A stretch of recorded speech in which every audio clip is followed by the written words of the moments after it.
Europe Midi. Romain Desarbres. Europe Midi, on va partir en Suisse, à Nyon, au siège de l'UEFA, retrouver Jean-Luc Boujon.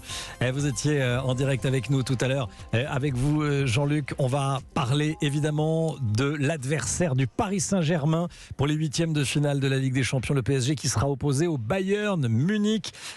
Jean-Luc, c'est un sacré morceau le Bayern Munich, hein ? Ah oui, c'est un très gros morceau, très grand d'Europe, hein. Ne serait-ce que par ses résultats qu'il a obtenus lors de la phase de groupe. Il a gagné ses 6 matchs de poule, donc ça vous pose un peu le club. C'est également 6 Ligues des Champions. Et puis on sait que c'est une équipe qui est très très difficile à manœuvrer.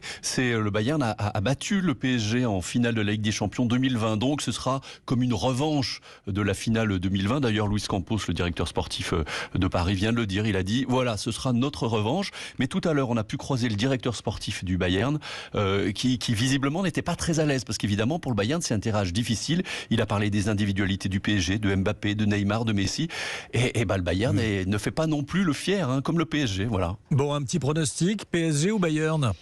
Moi je dis quand même le PSG, parce que c'est sans doute l'année où ils peuvent le faire, parce que leurs trois grandes stars sont en très grande forme. Simplement, ces matchs-là, ils auront lieu en février, fin février, début mars.